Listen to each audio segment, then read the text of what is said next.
제가 선교사가 되기로 하는 마음을 가지고 있었을 때 두 나라를 놓고 기도했었습니다. 하나는 태국이고 또 다른 한 나라는 캄보디아입니다. 여러 번 그 나라들을 방문했지만 방문할 때마다 특별히 그 영혼들을 바라볼 때마다 제 마음에 특별한 소원을 가지게 되어서 그렇게 기도했습니다. 근데 하나님께서는 저를 그리로 보내지 아니하시고 이처럼 이민교회로 보내셨습니다. 그래도 저는 그 두 나라를 위해서 여전히 마음을 가지고 기도합니다. 그 두 나라 중에 캄보디아라고 하는 나라는요, 실현의 땅, 기회의 땅, 민물고기와 열대과일의 나라, 이런 별명을 가지고 있습니다. 하지만 우리에게는 킬링 필드라는 영화가 이 캄보디아를 이해하는데 가장 쉽지 않은가, 이런 생각을 하게 됩니다. 1975년부터 크메르 정권이 통치하던 이 4년여의 시간 동안에 150만에서 300만 명에 가까운 사람들이 숙청을 당하거나 또 무차별하게 학살을 당했기 때문입니다. 그래서 지금도 캄보디아 가면은 약 8천여 개 해골로 만들어진 해골탑이 아주 유명한 관광지가 되어 있습니다.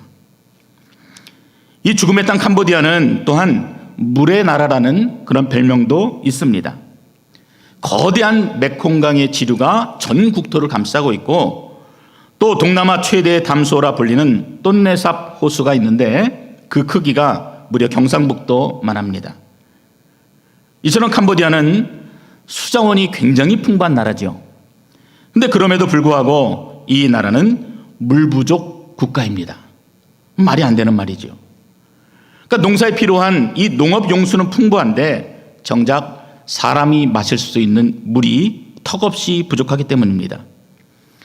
그래서 지난 30여 년 동안 이제 국제 구호단체들이나 NGO 단체들이 이 캄보디아 전역에 걸쳐서 우물 파주기 캠페인을 지속적으로 전개하고 있습니다. 거기에는 한국의 기업들도 적극적으로 참여하고 있고 무엇보다도 한국의 교회들이 너도나도 앞장서서 그 일을 함께하고 있습니다.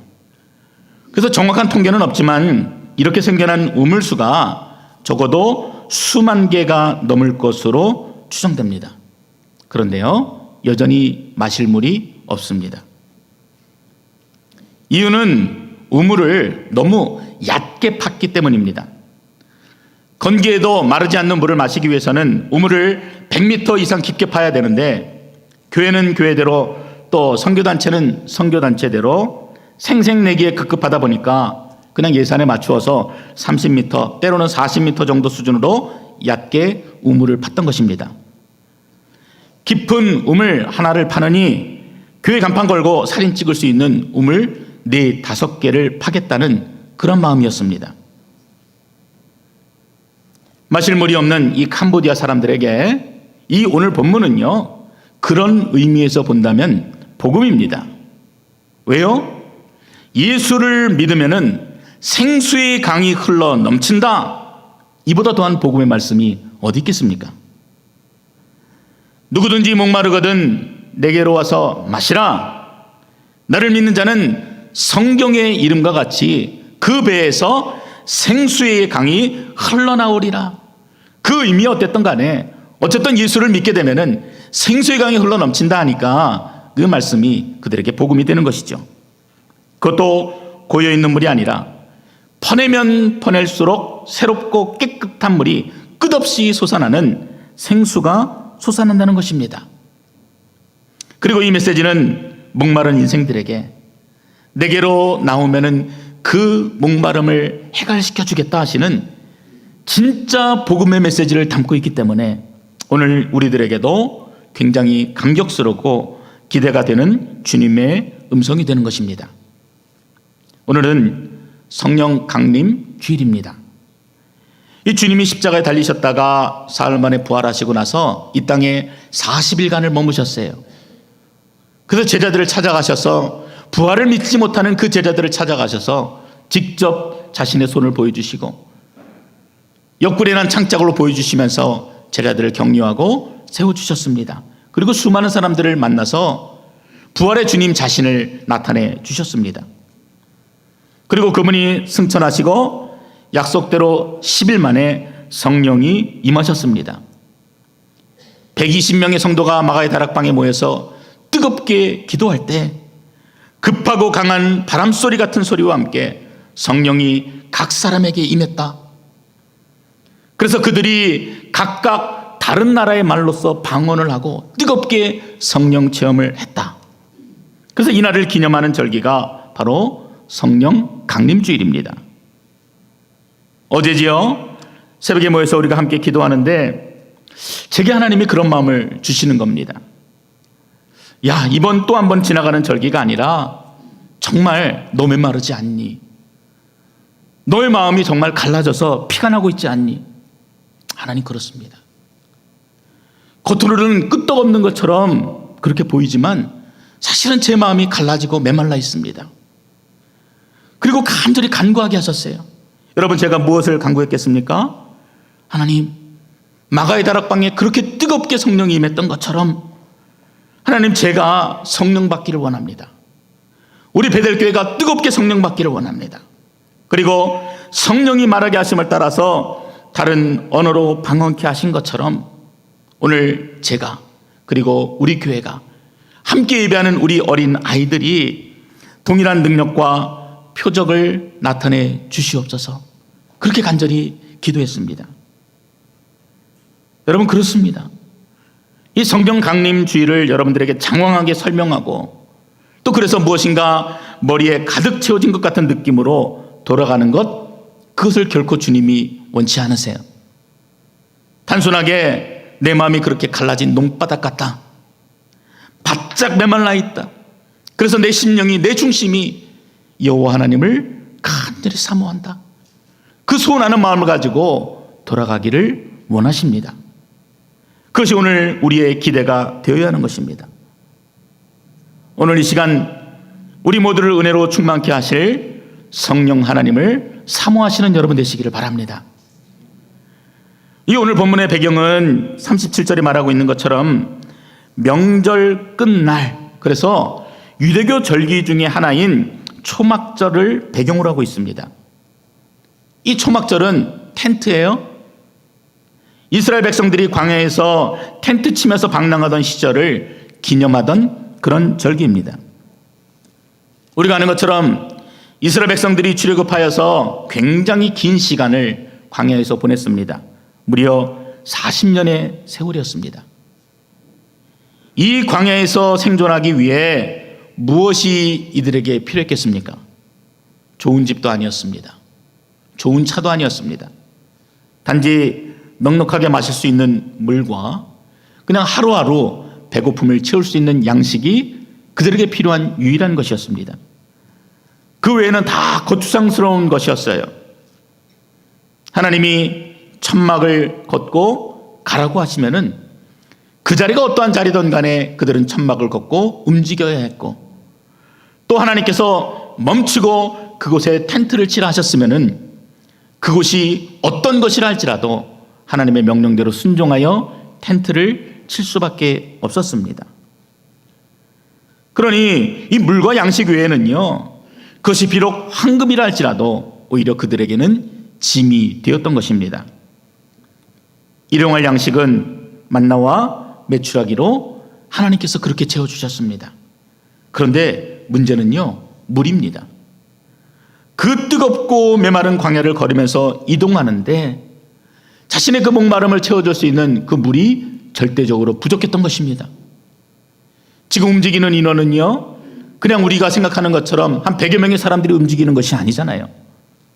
많게는 350만 명이 함께 움직이는데 그들의 그 목마름을 채워줄 수 있는 물이 절대적으로 부족했던 것입니다.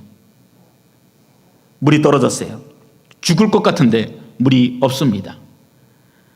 근데 하나님께서 또 멈추라고 하세요. 근데 멈추어서 보니까 거기에도 물이 없습니다. 민수기 33장 14절은 이렇게 기록합니다. 알루스를 떠나 르비딤에 진을 쳤는데 거기에는 백성이 마실 물이 없었더라. 참 난감하지요. 하나님의 명령을 따라서 분명히 멈추었는데 그곳에도 마실 물이 없는 것입니다. 여러분, 이렇게 답답할 노릇이 어디 있어요? 백성들이 밀란이 일어납니다. 원성이 높아져 가고 불평이 커지고 큰 소동이 일어날 때쯤에 하나님께서는 모세를 통해서 광야의 반석을 쳐서 생수가 터지게 하는 기적 같은 은혜를 보여주시는 것입니다. 너를 목마름을 해결해 줄, 너의 그 갈급함을 해결해 줄 유일한 하나님, 바로 자신을 드러내신 것이에요. 모세가 그의 손을 들어 그의 지팡이로 반석을 2번 치니 물이 많이 솟아나오므로 회중과 그들의 짐승이 마시니라. 그 놀라운 기적 같은 은혜를 이스라엘이 체험했던 것입니다. 그래서 이스라엘이 초막절을 지키는 것이에요. 해마다 초막절이 되면은 제사장들이 성전에서 나오게 됩니다. 그리고 나서 실로암의 샘물이 고인 웅덩이로 가서 황금으로 만든 물통에 물을 가득히 채워가지고 다시 성전으로 들어오게 됩니다. 그리고 제단을 7번 돌면서 여호와여 구하옵나니 이제 구원하소서, 여호와여 구하옵나니 이제 우리로 하여금 형통케 하소서, 하나님께 간절히 기도하고 찬양을 드리면서 그 기로운 물을 제단에다가 부었습니다. 바위에서 생수가 넘쳐 흘렀던 그 감격적인 광야 사건을 회개하고 또 재현하였던 것입니다.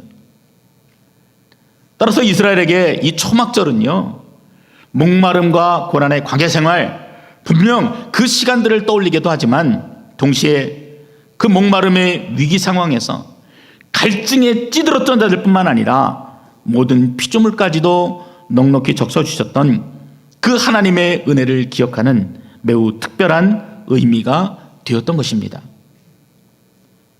오늘 우리도 그렇습니다. 성령 강림주일이 여러분들에게 의미가 있으려면요, 내가 목마르다는 것을 먼저 깨달아야 합니다. 갈라지고 찢어진 내 심령을 보아야 돼요. 하나님 없어도 잘 살고 있는 이 교만한 마음을 우리가 볼 수 있어야 합니다. 내 안에 은혜가 고갈되어 죽을 것 같은 그 간절함이 있을 때 오늘 이 시간이 여러분들에게 의미 있는 시간들이 되어지는 것입니다. 아마 여러분들은 정주영 현대그룹 명예회장을 잘 아실 것입니다. 벌써 그분이 세상을 떠난 지도 16년이라는 시간이 지났습니다. 그런데 그 세상 부러울 것 하나 없을 것 같은 그분이요, 그 내면의 깊숙한 곳에서는 정말 해결할 수 없었던 깊은 고독과 절망이 있었습니다. 그분이 숨을 거두시기 직전에 아들 정몽준 의원의 요청에 따라서 지금 이제 먼저 세상을 떠나셨지만 하용조 목사님이 이 정주영 회장님을 만났습니다. 당시에 정주영 회장은 고령에다가 거의 말을 하지 못하고 있었습니다. 하용조 목사님께서 그 병실을 방문하고 이제 예수를 믿고 세례를 받으시겠습니까? 동의하시면은 고개를 끄덕이십시오. 그랬더니 그 노인이 고개를 끄덕끄덕이시는 겁니다. 그래서 정주영 회장이 예수님을 영접하고 그렇게 세례를 받았습니다. 그리고 세례를 받은 정주영 회장님에게 내게 강 같은 평화, 내게 강 같은 평화, 내게 강 같은 평화 넘치네 라는 찬양을 들려주었더니 웃음을 지으면서 그렇게 좋아했다라고 합니다. 모든 것을 다 소유했지요. 부러울 것 없는 인생을 살았습니다. 그러나 결국 자신 안에 있는 진정한 평화를 누리지 못하면서 그렇게 살아왔던 것입니다. 우리들이 사는 이 세상이 우리들에게 영원한 행복을 줄 것처럼 속삭입니다. 그리고 우리가 그것에 대해서는 우리가 의심도 하지 않고 그 목적을 향해서 달려갑니다. 그러나 이 세상에는 진정한 기쁨과 행복이 없습니다. 돈, 쾌락, 지식, 명예를 얻어도 그것들로는 결코 채울 수 없는 목마름이 우리 중심에 있기 때문에 그렇습니다. 세상이 주는 우리 만족을 주는 것처럼 느껴지지만 그것은 일시적으로 우리의 갈증을 해소할 뿐 영원히 갈증을 해결할 수가 없습니다. 바닷물처럼 짜서 오히려 갈증을 더하게 할 뿐입니다. 날이 갈수록 알코올 중독자, 마약 중독자들이 급증하고 성범죄가 심각해지는 사회 현상이 여러분 무엇을 보여준다고 생각하십니까? 계속해서 뉴스는 연예인들이 마약을 하고 끊임없이 그 일들이 반복되어지는 것들을 우리가 보고 있습니다. 그만큼 세상 사람들이 시대가 달라질수록 더 마음이 메마르고 영혼이 갈급하고 있다는 것을 보여주고 있는 증거입니다. 요한복음 4장에서 예수님께서 사마리아 여인을 찾아 우물가로 가셨습니다. 그것도 떼약볕이 내리쬐는 정오의 말입니다. 사람들이 아무도 안 나오는 그 시간에 가야 그 사마리아 여인을 만날 수 있기 때문에 일부러 그 시간에 그 한적한 우물가를 예수님께서 찾아가신 것입니다. 그리고 그 여인을 만났어요. 이 여인은 그냥 아무 말 하지 않고 그냥 물을 떠서 예수님께 대접했습니다. 근데 예수님은 그 여인이 가진 그 말하지 않아도 그 마음 중심에 있는 그 깊은 상처와 외로움을 너무나 잘 아셨습니다. 그녀는 자신의 공허함을 채우기 위해서 남편을 6번이나 바꾸었지만 그마저도 실패하고 죽지 못해 살아가는 그 내면의 깊은 상처를 가지고 있었던 것입니다. 근데 예수님이 그 상처를 보셨어요. 그리고 저 우물을 가리키면서 이렇게 말씀하십니다. 이 물을 먹는 자마다 다시 목마르려니와 내가 주는 물을 먹는 자는 영원히 목마르지 아니하리니 나의 주는 물은 그 속에서 영생하도록 솟아나는 샘물이 되리라. 이 메시지는 분명 이 여인에게 복음입니다. 그저 단순하게 목만 축이는 일시적인 해갈이 아니라 내 깊은 상처, 오랫동안 해결되어지지 못했던 이 마음의 아픔, 이 부분을 온전히 치유하는 그런 영적인 해갈이 되었기 때문입니다. 은혜의 담비였습니다. 이 복음을 들은 여인이 이렇게 대답합니다. 주여, 이런 물을 내게 주사 나로 하여금 목마르지도 않고 여기 다시 물을 기르러 오지 않게 하여 주시옵소서. 이것이 진정으로 예수를 만난 자의 모습이에요. 예수를 만나서 그 마음의 갈급함, 그 마음의 메마름이 해결이 되어져서 고백하는 여인의 외침입니다. 세상이 줄 수도 없었고 알 수도 없었던 그 평안을 어디서 만났습니까? 예수 그리스도 그분 안에서 만난 것입니다. 그렇게 오랫동안 참된 행복을 찾아다녔지만 결국 허무함밖에 남지 않았던 인생이 예수 그리스도를 만나서 그 온전한 치유를 경험한 것입니다. 그 누구도 주지 못했던 진정한 행복과 기쁨이 바로 예수 그리스도 그분 안에 있었던 것이에요. 여러분 많이 힘드시죠? 인생의 목마름은요, 경험해 본 사람만이 알 수 있습니다. 그 목마름은 견딜 수 없는 고통입니다. 그 목마름은 죄책감과 허무와 무력감을 동반합니다. 근본적으로 채울 수 없는 고독과 절망감에 모든 삶의 의욕을 상실해버립니다. 그런 우리에게 오늘 이 본문은 이 목마름을 해소할 방법이 있다. 다른 그 어떤 것으로 되는 것이 아니라 영원히 목마르지 않는 생수가 되시는 예수 그리스도, 그분에게만 있다는 것을 오늘 우리에게 말씀합니다. 주님은 우리에게 누구든지 목마르거든 자기에게로 와서 마시라, 그 세밀하고 따뜻한 음성으로 우리에게 말씀해 주시는 것입니다. 여러분, 누가 그 음성을 들을 수 있다고 했습니까? 목마르다고 다 들을 수 있는 것이 아닙니다. 그럼 누구입니까? 오늘 본문의 표현대로 한다면 내게로 와서 마시라 하는 그 음성을 들을 수 있는 선택된 자들이 바로 해갈을 받을 것이다 말씀합니다. 그래서 오늘 본문에는 그 대상이 누구든지라고 표현되어 있지만 그것은 다수가 아니라 그 부름을 받은 자들이에요. 소수입니다. 그러므로 여러분들이 이 음성을 듣고 있다면 이미 여러분은 그 부름을 받은 특별한 존재임을 믿으시기 바랍니다. 좀 어려운 말로 하면은요, 우리 모두는 예비적인 은총을 받은 자들입니다. 이미 그 부름을 받은 자라는 것이에요. 주님께로 나올 수 있도록 우리가 이미 거듭남을 체험한 자들이기 때문에 그렇습니다. 그래서 그 은혜를 입은 누구든지 그 음성을 듣고 문을 열면 내가 그에게로 들어가 그로 더불어 먹고 그는 나와 더불어 먹으리라. 그렇게 말씀하시는 놀라운 약속의 말씀을 우리가 듣는 것입니다. 여러분 목마르시죠? 우리 찬양했던 것처럼 낮은 자리에 있을 때 감사함이 있는 것처럼 오늘 우리가 목마름을 느낄 때 오히려 감사할 수 있는 여러분 되시기를 바랍니다. 왜요? 누구든지에 바로 저와 여러분이 속해 있기 때문에 그렇습니다. 그냥 우리 자신이 고여있는 물, 썩어지는 물이 아니라 이미 우리 안에는 넘쳐나는 생수의 강이 흘러가고 있기 때문에 그렇습니다.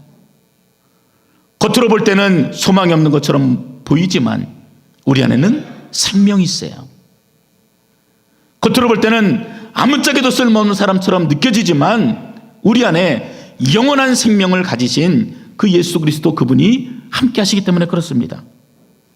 그래서 저 여러분에게는 비록 목마름이 있지만 소망이 있는 것입니다. 2010년에 칠레 대지진이 일어났습니다. 33명의 강부가 구리광산에 매몰되었습니다.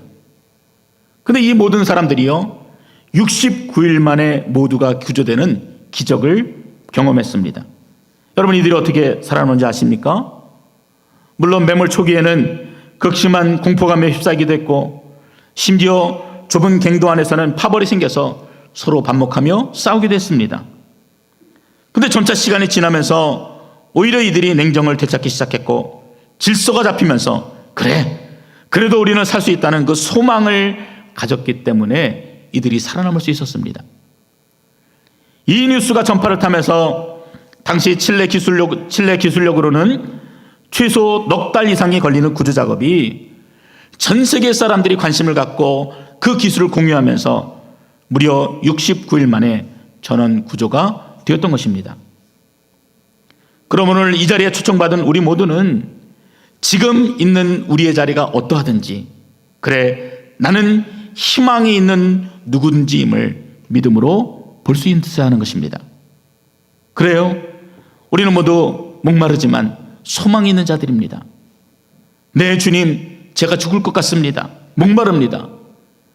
그러나 저에게 소망이 있음을 내가 믿습니다. 나를 당신의 생수로 채워주십시오. 적셔주시옵소서. 이것이 오늘 우리의 간절한 소원이 되어야 하는 것입니다. 그런데 오늘 본문은요 단지 그냥 우리가 그 목을 축이는 정도에만 머무르는 것으로 표현하고 있지는 않습니다. 우리 같이 한번 38절과 39절을 함께 읽도록 하겠습니다. 38절과 39절입니다. 나를 믿는 자는 성경의 이름과 같이 그 배에서 생수의 강이 흘러나오리라 하시니 이는 그를 믿는 자들이 받을 성령을 가리켜 말씀하신 것이라. 예수께서 아직 영광을 받지 않으셨으므로 성령이 아직 그들에게 계시지 아니하시더라. 그래서 이 말씀을 그냥 그대로 해석하면은요 예수를 믿는 자, 그 부름을 받은 자에게는 생수의 강, 성령의 강이 그 안에서 넘쳐 흘러올 것이다. 이렇게 말씀해 주시는 것이, 목마르냐? 내가 물 한 컵 줄게. 이 정도가 아니라 내가 너로 하여금 그 안에서 생수가 폭발적으로 넘치도록 하겠다 하시는 약속의 말씀을 하고 있는 것입니다. 우리가 주님의 음성을 듣고 그저 그렇게 살아갈 수 있도록 그렇게 머무는 것이 아니라 성령을 받고 성령의 사람이 되었으므로 우리 안에 생수의 강이 흘러넘치는 폭발적인 능력을 경험하며 살게 한다는 말씀입니다. 성령이 내 안에서 강같이 흐르는 놀라운 은혜를 날마다 경험케 하신다 약속하시는 것입니다. 여러분 소원하십니까? 저는 간절히 소원해요. 제가 날마다 이 뜨거운 은혜들을 경험하며 살기를 간절히 소원합니다. 오늘 이 말씀을 여러분들에게 전하면서 세 가지 도전을 여러분들에게 드리고 싶습니다. 첫째는 이것입니다. 여러분이 이처럼 내 안에서 날마다 놀라운 성령의 은혜를 경험하며 뜨겁게 살기를 원한다면은 여러분 안에 이미 성령의 강이 흘러넘치고 있다는 것을 믿으시기 바랍니다. 예수를 믿는 자는 흘러넘칠지도 모른다. 그럴 수 있고 아닐 수도 있다. 오늘 본문이 그렇게 말씀하고 있지 않습니다. 오늘 말씀이 믿는 자는 넘친다 하였기 때문에 우리가 그렇게 믿고 고백하는 것입니다. 아직도 이 사실이 믿어지지 않는 분은 이 성령의 충만함을요 좀 다르게 해석하기 때문에 그렇습니다. 좀 다른 사람들처럼 뭔가 좀 방언도 하고 좀 다른 사람들처럼 뭐가 좀 성령의 은사가 나타나야지만 내 안에 성령의 충만함이 있다. 또는 어떤 감정적으로 내가 무엇인가 격해지거나 좀 업되거나 흥분이 되거나 이런 감정이 있어야지만 내 안에 성령 충만이 있다라고 오해하기 때문에 그렇습니다. 여러분, 그것은 성령 충만을 잘못 이해하는 것입니다. 나는 통곡하는 그 눈물이 없기 때문에 아직 성령 충만의 체험이 없다, 이렇게 말씀하시는 분도 잘못 이해하는 것입니다. 성령은 결코 우리의 감정에 좋고 나쁨에 따라서 좋으면 들어오고 나쁘면 나가고 그런 훈련 같은 것이 결코 아닙니다. 방언한다고 성령 충만한 것이 아니란 말입니다. 내 성령이 호수처럼, 내 감정이 호수처럼 잔잔해도 무엇인가 특별한 것이 내게 경험되지 않아도 그 약속의 말씀을 따라서 내가 믿기 때문에 온전히 받아들여지는 것입니다. 여러분 한번 따라해 보시기 바랍니다. 내 안에 성령의 강이 흘러넘치고 있다. 이것이 말씀으로 약속되었기 때문에 우리가 믿음으로 고백하는 것입니다. 여러분, 감정으로 판단되어지는 것이 아니고, 여러분 체험으로 판단되어지는 것이 아니고, 내 안에 어떤 능력이 나타나서 그것이 확정되는 것이 아니라는 것입니다. 두 번째로, 성령이 내 안에 강같이 흐르는 은혜를 날마다 경험하기 위해서는 여러분 제대로 믿으셔야 합니다. 나는 분명 예수를 믿는데 내 안에 성령의 강이 흘러넘치지 않습니까? 그것은 여러분들이 예수를 잘 믿지 못하기 때문입니다. 지난주에도 교회 사택공사를 했습니다. 그래서 열심히 고쳤지요. 저도 틈나는 대로 좀 가서 할 수 있는 게 별로 없으니까요, 조금 도왔습니다. 박철웅 집사님과 함께 천장에 있는 등을 교체를 했어요. 아주 초라한 등이 달려있었기 때문에 좀 좋은 등을 사다가 좀 밝게 하기 위해서 천장의 등을 교체했던 것입니다. 검은색 선은 검은색 선끼리 연결하고, 흰색 선은 흰색끼리 연결하고 스위치를 켰습니다.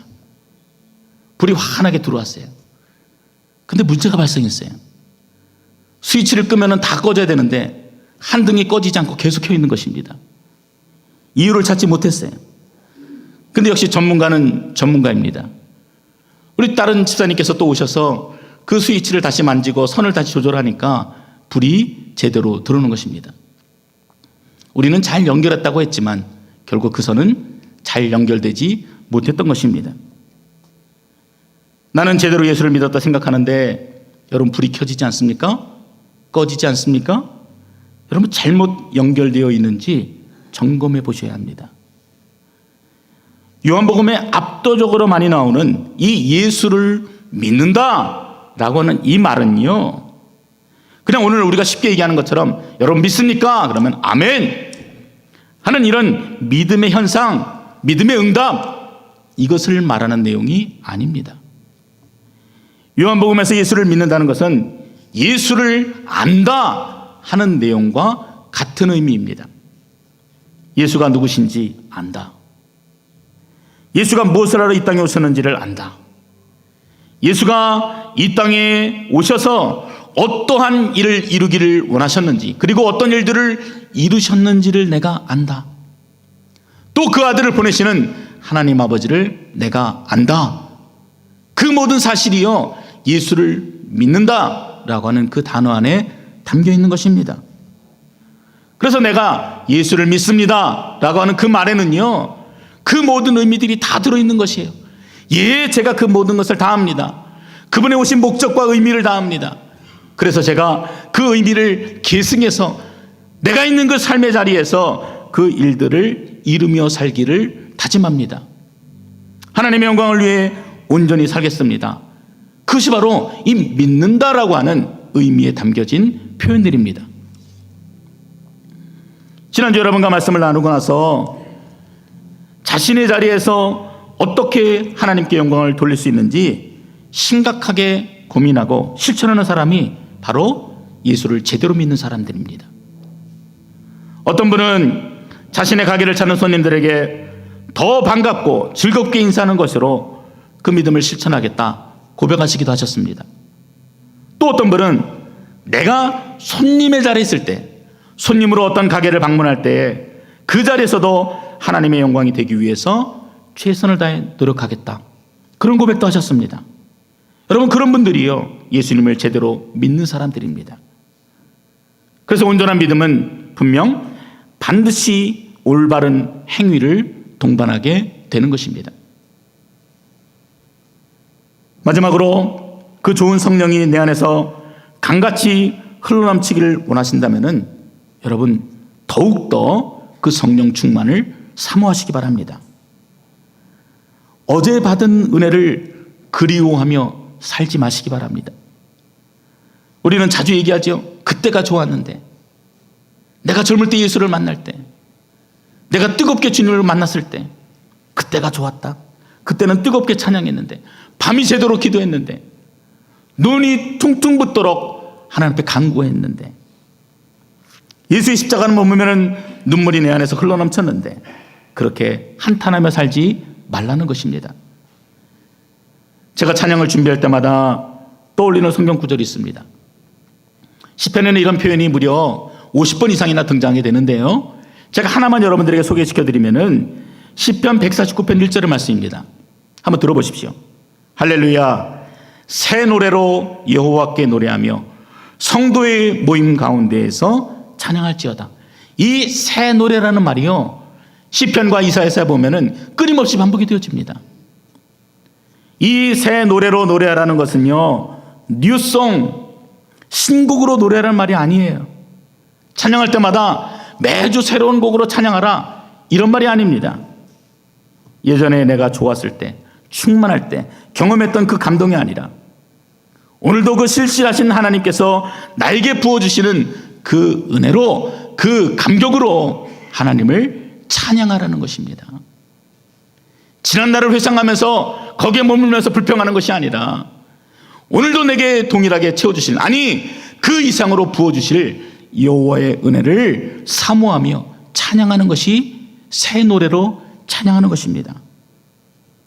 그래서 오늘 본문에서도 성령을 오래전부터 고여 있었던 물이 아니라 흐르는 물, 그것도 샘솟듯 솟아서 흘러 넘치는 물로 비유하고 있는 것입니다. 성령을 더욱 사모하시기 바랍니다. 내 상한 감정에, 내 깨어진 감정에, 상처에, 허무한 감정에 그 성령의 물결이 구석구석 흘러 들어가도록 여러분들이 사모하시기 바랍니다. 하박국 선지자의 고백처럼 물이 바다를 덮음같이 여호와를 인정하는 것이 온 세상에 가득하기를 간절히 사모하셔야 하는 것입니다. 그 사모하는 자에게 반드시 생수의 강이 흘러넘치게 하실 것입니다. 여러분 믿으십니까? 아멘. 약속이시기 때문에 그래요. 그 생수의 강이 메마른 광야처럼 시들어 있는 교회를 다시 살릴 것입니다. 그 성령의 강이 여전히 삶의 자리에서 절망하는 당신의 백성들을 살아있는 참소망으로 새롭게 할 것입니다. 말씀을 정리합니다.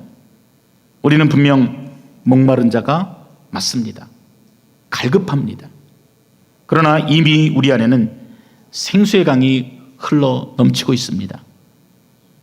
이제 예수를 제대로 알고 제대로 믿고 약속하신 성령의 충만한 은혜를 더욱 간절히 사모하시고 누리시는 저와 여러분 되실 수 있기를 주님의 이름으로 축원드립니다. 기도하겠습니다. 아버지 하나님, 우리가 목마릅니다. 주님의 은혜가 아니고서는 살아갈 수가 없습니다. 단 한순간도 주님의 은혜가 아니면 숨 쉴 수조차도 없습니다. 하나님은 우리를 긍휼히 여기시고 불쌍히 여기셔서 자비의 손길로 덮어 주시옵소서. 성령의 은혜를 간절히 구하는 심령들마다 주의 은혜를 부어 주시옵소서.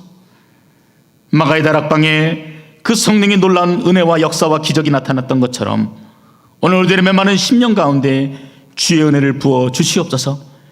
약속하신 성령을 부어 주시고 우리가 뜨겁게 고백하며 주님을 찬양케 하여 주시옵소서. 예수님의 이름으로 기도드렸습니다. 아멘.